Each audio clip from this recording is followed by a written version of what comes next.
Você já imaginou como seria estar entre os discípulos de Jesus? E se, naquele grupo, houvesse alguém exatamente como você? Talvez você se identifique com Pedro, impulsivo, corajoso, de coração ardente, mas que também conhece o peso das falhas e o poder do arrependimento. Ou talvez se veja em João, sensível, fiel, alguém que compreende o amor de Cristo de forma profunda e encontra descanso junto ao coração do Mestre. Quem sabe você se pareça com Tomé, o que precisa ver para crer, ou com Mateus, que abandonou tudo sem hesitar ao ouvir apenas 2 palavras: segue-me. Hoje nós vamos olhar para cada um deles. E talvez, no meio dessas histórias, você descubra algo novo sobre si mesmo. Fica comigo até o fim, porque essa reflexão pode abrir seus olhos para entender melhor quem você é na caminhada com Deus. E sabe por que isso importa? Porque por trás de cada nome havia uma vida comum, cheia de desafios, temperamentos, dúvidas e sonhos, exatamente como a sua. Jesus não escolheu os mais perfeitos, mas os mais dispostos a serem transformados.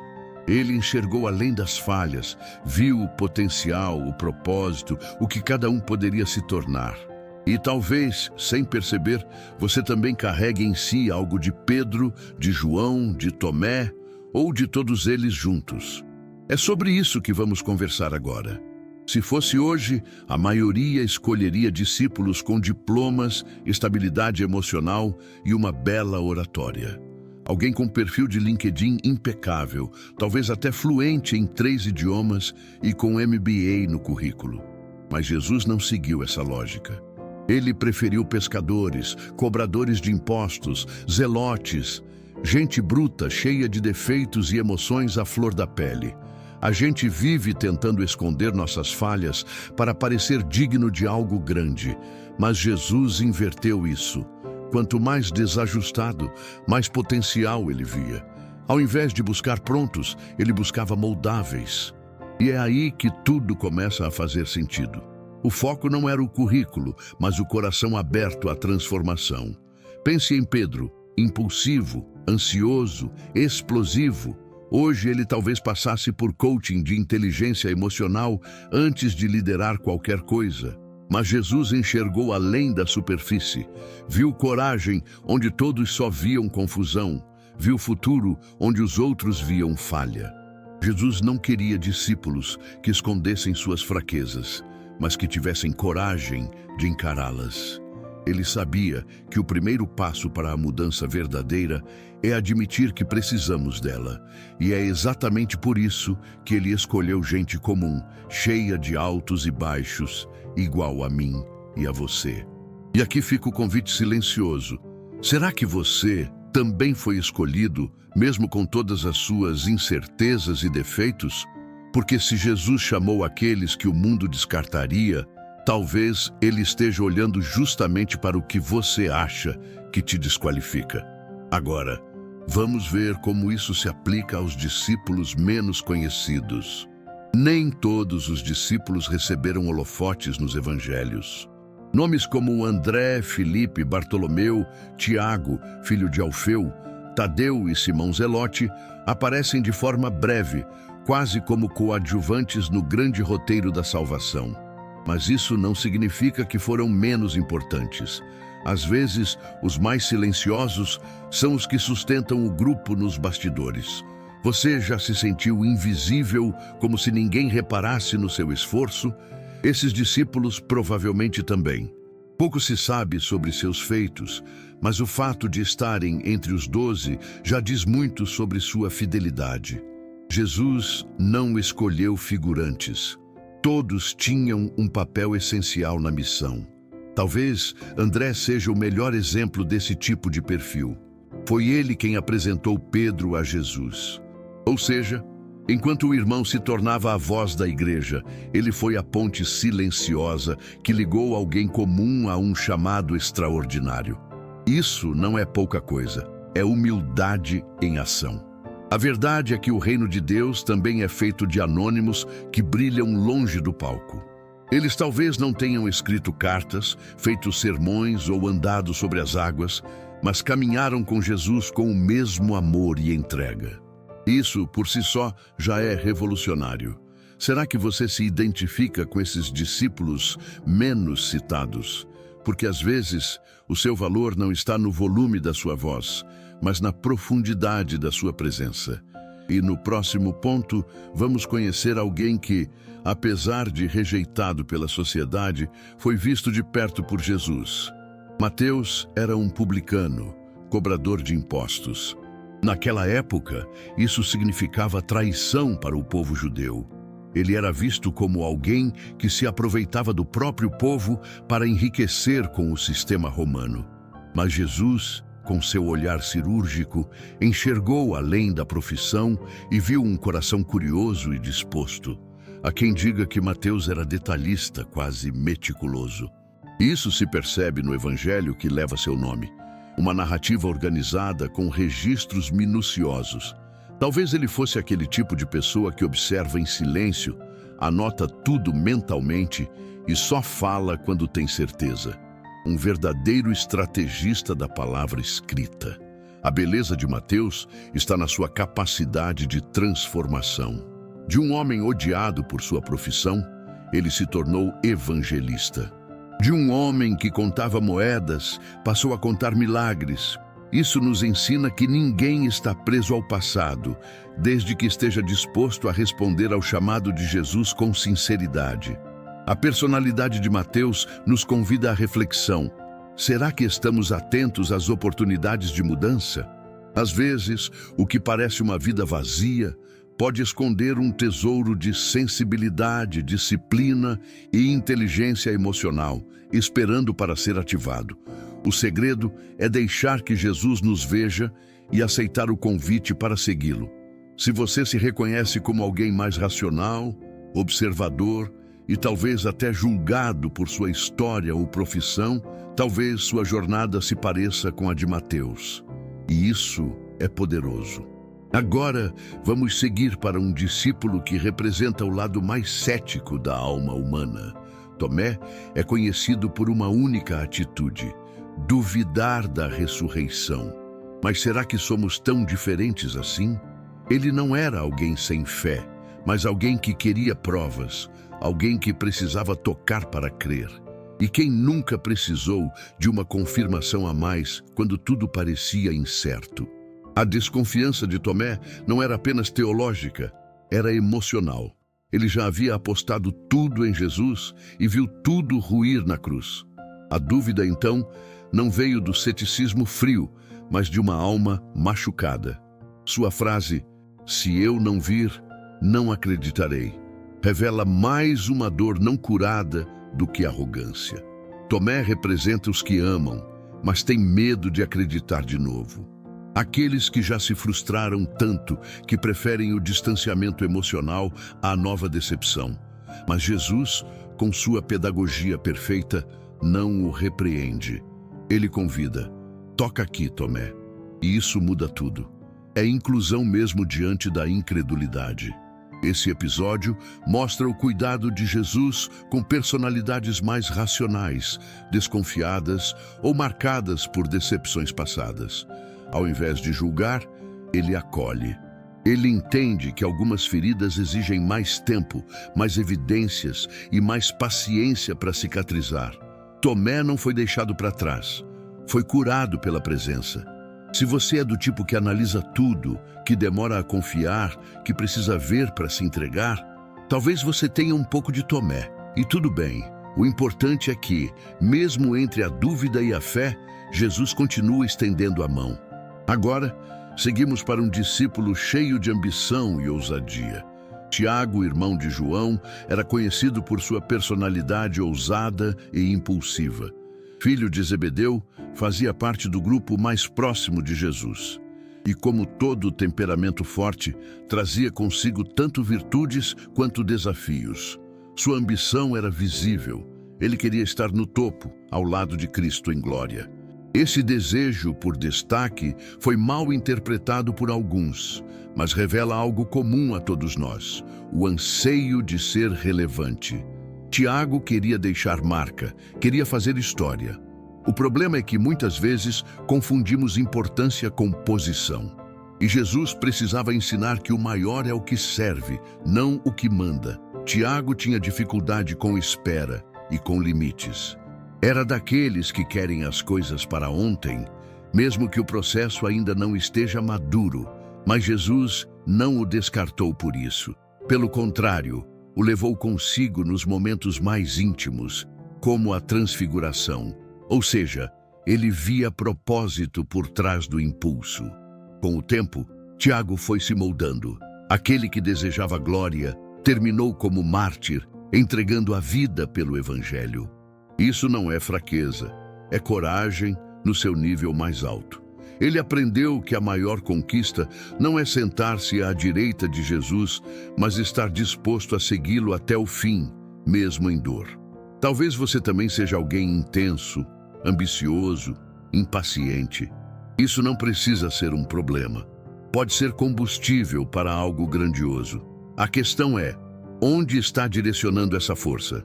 E no próximo ponto, veremos como essa impulsividade se transforma em liderança viva.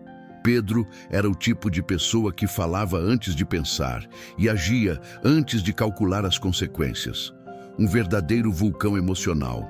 Ora derretia em fé, ora explodia em negação. Ele cortou a orelha do soldado no impulso e pouco depois chorou amargamente por negar o mestre. Um paradoxo ambulante, como muitos de nós.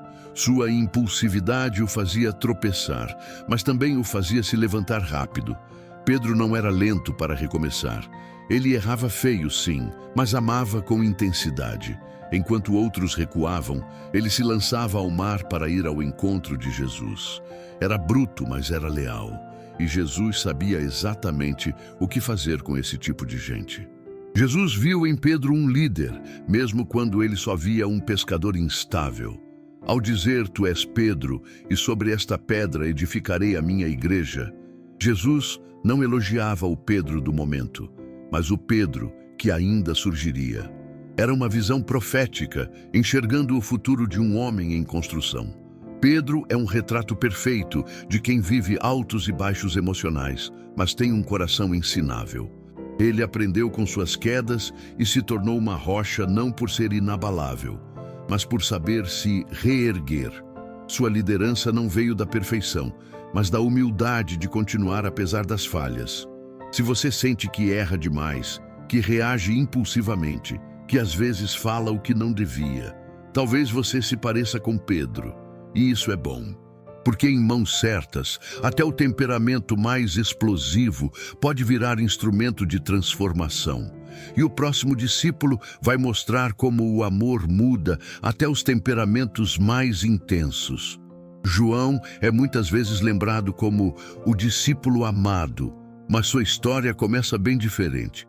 Ao lado do irmão Tiago, foi apelidado por Jesus de Filho do Trovão, um rótulo nada suave.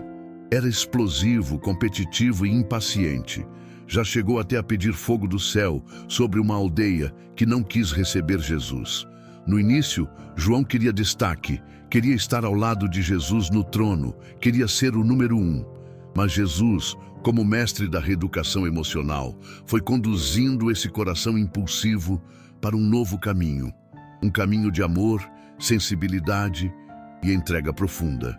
João começou intenso e permaneceu intenso, só que agora no amor. Sua transformação não foi mágica, foi relacional. João aprendeu a amar observando Jesus amar. O que era antes arrogância virou ternura. O desejo de mandar virou desejo de cuidar.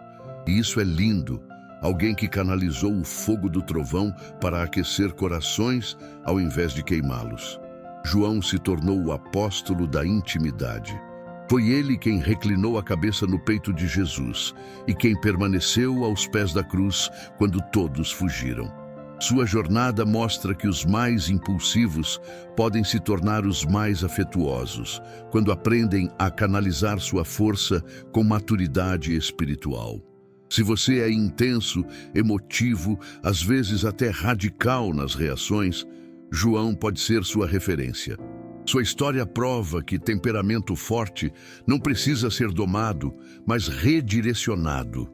E no próximo ponto, veremos o oposto disso.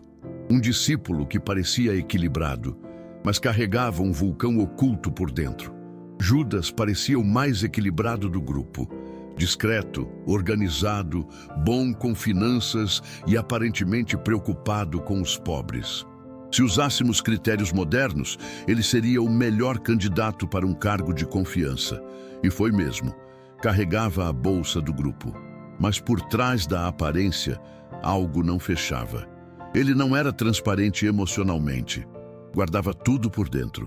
Até que as frustrações e a ganância viraram um veneno silencioso. Judas não explodia como Pedro ou João. Ele implodia. E o perigo de quem implode é que quando finalmente rompe, o estrago é devastador. Foi o que aconteceu. A traição de Judas não começou com o beijo em Jesus, mas muito antes, nos pequenos conflitos internos que ele nunca expôs. Ele não soube pedir ajuda, não quis mostrar fraqueza, não permitiu ser confrontado no íntimo. Enquanto os outros discípulos vacilavam aos olhos de todos, ele caía por dentro, em silêncio. Jesus nunca tratou Judas com desprezo. Chamou-o de amigo até o fim. Ou seja, mesmo diante do erro mais grave, ainda havia espaço para arrependimento. Mas Judas não conseguiu lidar com a culpa e foi engolido pela própria dor. Sua tragédia não foi o erro em si, mas a falta de redenção. Se você é do tipo que carrega tudo sozinho, que mantém as emoções trancadas por medo de parecer frágil, talvez Judas esteja mais perto do que imagina. Mas ainda dá tempo. Você não precisa terminar como ele. No próximo ponto, vamos entender por que Jesus escolheu perfis tão contraditórios para um plano tão grandioso. À primeira vista, a escolha dos discípulos por Jesus parece um desastre estratégico.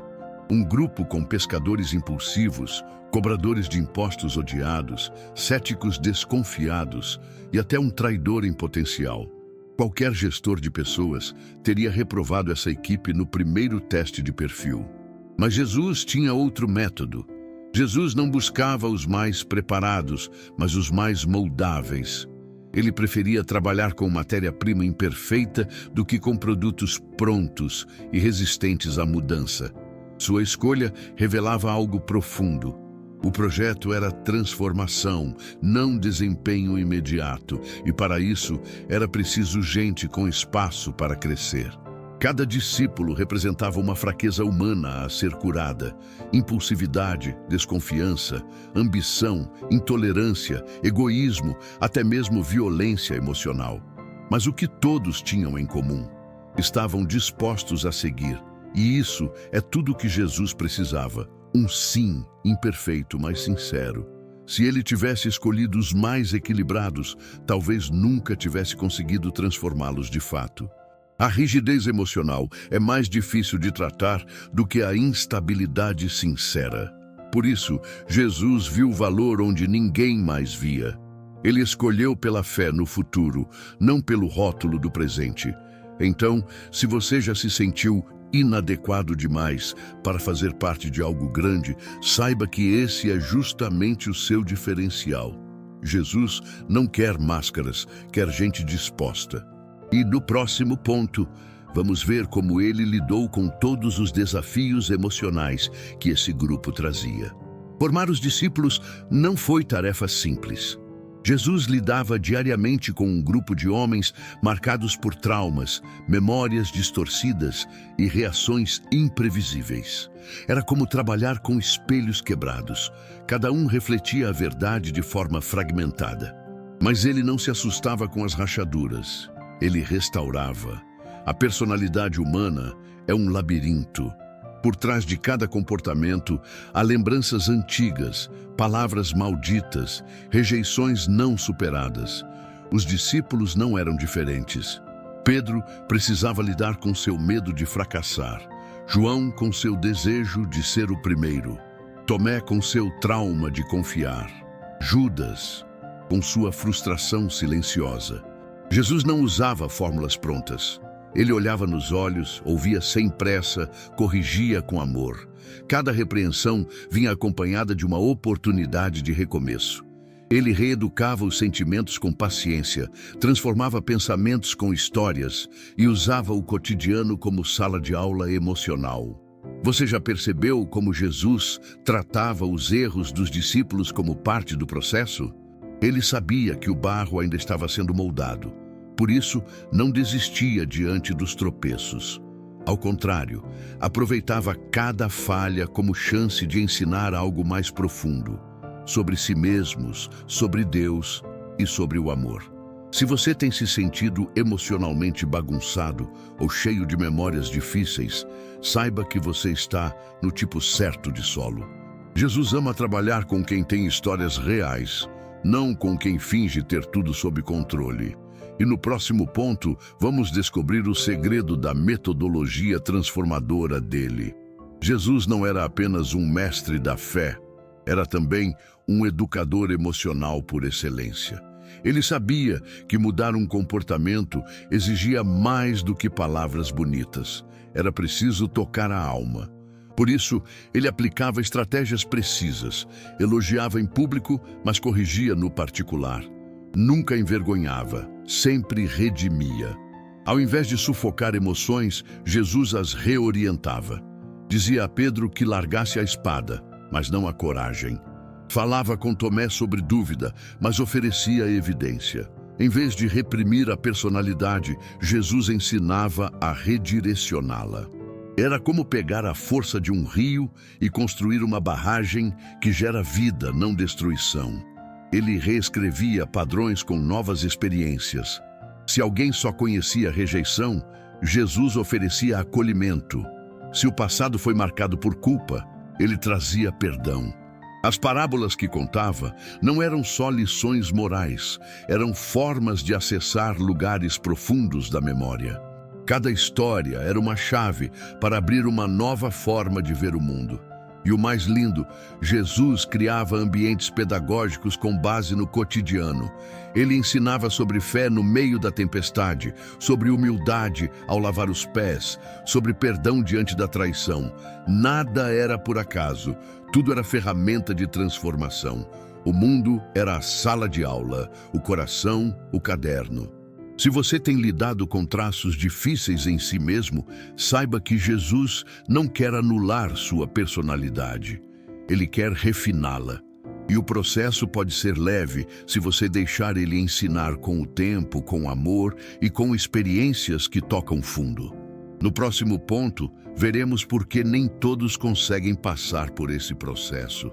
Judas não falhou por falta de capacidade. Intelectualmente, ele era talvez o mais preparado entre os 12. Tinha perfil estratégico, boa comunicação, organização, mas não soube lidar com o que sentia. Sua queda não foi falta de talento, mas falta de transparência emocional. Enquanto outros discípulos erravam em voz alta e voltavam arrependidos, Judas se calava, engolia a frustração, escondia a culpa, fingia controle. Mas o coração não é depósito de lixo. O que não é tratado apodrece por dentro. E foi isso que aconteceu. Ele se isolou até de si mesmo. Judas esperava um tipo de Messias que Jesus nunca foi, e frustrado, tentou forçar o roteiro com a traição. Talvez acreditasse que Jesus reagiria com poder e tomaria o trono. Mas quando viu o resultado, o peso da realidade caiu como pedra. Ele não suportou conviver com o erro e não buscou perdão. A diferença entre ele e Pedro é clara. Ambos traíram, mas só um procurou restauração. Judas tentou resolver sozinho um problema que só poderia ser curado com graça. Ele desistiu no momento em que precisava continuar. Seu fim foi trágico, não por causa do erro, mas por negar a possibilidade de recomeçar. Se você já errou feio e pensa que é tarde demais, lembre-se, Judas não foi condenado pela falha, mas pela fuga da redenção. Há sempre um caminho de volta quando o coração se abre. E agora, no próximo tópico, vamos entender como a cura emocional acontece. mesmo depois de quedas profundas. A mente humana não tem tecla delete. Nossas memórias, boas ou ruins, ficam registradas como tatuagens invisíveis na alma. Mas Jesus nos ensina que há algo ainda mais poderoso: a reedição. Não dá para apagar o que nos feriu, mas dá para sobrepor com experiências novas, restauradoras e cheias de sentido. É como escrever por cima de uma página rabiscada. A dor continua ali, mas agora coberta por palavras de cura. Quando Jesus andava com os discípulos, ele não fingia que o passado deles não existia. Ele apenas reescrevia. Momentos de rejeição viravam aceitação. Culpa dava lugar ao perdão. Impulsividade se tornava propósito. Essa reedição é diária. Não acontece num estalo, mas num processo. É cair e tentar de novo. É lembrar do erro e decidir caminhar mesmo assim. Jesus sabia disso. Por isso, nunca desistia de ensinar de novo, perdoar de novo, amar de novo. Era repetição com propósito. Curar o que o mundo tinha quebrado. Sabe aquele sentimento de não consigo mudar? Normal. Os discípulos também tinham isso. Mas Jesus nunca exigiu perfeição, só entrega constante. Ele sabia que recaídas fazem parte, desde que a gente não fique prostrado nelas. Cada nova chance é uma página em branco para sobrepor o que nos feriu. Se você carrega lembranças difíceis, entenda, elas fazem parte da sua história, mas não precisam ditar seu futuro. Com Jesus, sempre há uma nova memória esperando para nascer. E no próximo ponto, vamos ver como essa transformação interna se tornou a maior revolução já realizada. Jesus não veio para fundar um império terreno, nem para liderar revoltas armadas. Sua revolução foi silenciosa, mas avassaladora. Ele entrou onde ninguém via, no coração. E foi lá que ele provocou a transformação mais profunda que o mundo já conheceu. Da alma ferida para a alma curada. A mudança proposta por Jesus não era externa, era interna. Era sobre domar a raiva, curar a culpa, redirecionar a ambição e ensinar o amor onde só havia egoísmo. Os discípulos não se tornaram heróis da noite para o dia. Eles foram lapidados. Foi suor, lágrimas, recomeços e muita graça envolvida. O método dele? Amor, tempo e presença constante. Jesus insistia em ensinar, mesmo quando os discípulos não entendiam. Repetia lições com paciência, mesmo após recaídas. Ele não desistia até ver o ouro aparecer sob a poeira. Porque para Jesus, cada personalidade difícil era apenas um diamante mal lapidado. Você não precisa ser perfeito para ser transformado. Precisa estar disposto. E é isso que Jesus fez com os 12. Pegou homens comuns, falhos, temperamentais e os tornou colunas de uma nova humanidade. Porque só quem foi profundamente transformado por dentro pode transformar o mundo lá fora. E agora, com tudo isso diante dos seus olhos, fica a pergunta inevitável. Entre todos esses discípulos, com qual você mais se parece? E se, ao olhar para os 12 discípulos, você se visse em um deles? Talvez você seja como Pedro. Fala sem pensar, ama com força, mas tropeça nas próprias reações. Ou como João, intenso, afetivo, mas às vezes dominado por impulsos. Pode ser que você se reconheça em Tomé, o racional, o que precisa ver para crer. E tudo bem, talvez você viva entre a sensibilidade de Mateus e a discrição de Filipe. Ou carregue a ousadia de Tiago, misturada com a vontade de vencer rápido. Quem sabe você seja mais parecido com Judas do que gostaria de admitir, guardando dores que ninguém vê e lutando para não explodir por dentro. Seja quem for, a graça para você. O mais importante não é com quem você mais se parece, mas se está disposto a passar pelo mesmo processo de transformação. Jesus nunca exigiu prontidão, mas entrega. Ele não buscava supercrentes, buscava corações ensináveis. E é por isso que todos os 12 foram chamados, cada um com seu peso, seus vícios e suas virtudes. Olhar para os discípulos é como olhar para um espelho com vários ângulos. Um dia somos Pedro, no outro somos Tomé. Às vezes somos o João transbordando amor. Noutras, o Judas sufocado por conflitos internos. Mas todos fomos chamados a viver a mesma revolução. Sermos curados por dentro para impactar por fora. Então, a pergunta não é quem é o melhor discípulo, mas quem é você entre os 12? E mais importante ainda, está disposto a deixar Jesus transformar o que há de mais difícil em você? Porque no final das contas, o maior milagre sempre começa dentro de nós. Agora que você conheceu mais profundamente cada um dos discípulos de Jesus, pare por um instante, respire fundo e se pergunte com sinceridade: quem sou eu entre os 12? Será que sou como Pedro, explosivo? Como Tomé, desconfiado? Ou como João, transformado pelo amor? Se alguma dessas personalidades falou com você, escreva aqui nos comentários. Eu me pareço com o nome do discípulo. Vamos construir juntos um espaço de reflexão e crescimento. E se você sentiu que esse conteúdo tocou o seu coração, compartilhe com alguém que também precisa dessa mensagem. Não se esqueça de curtir, se inscrever no canal ou seguir esta página e ativar as notificações. Temos muito mais reflexões como essa vindo por aí. E quem sabe a próxima te ajude a descobrir uma parte ainda mais profunda da sua identidade em Deus. Comente agora. Com qual discípulo você mais se identifica e por quê? Compartilhe essa mensagem com alguém que precisa ser lembrado de que até os mais imperfeitos foram escolhidos. E lembre-se, Jesus não chamou os melhores, ele transformou os dispostos.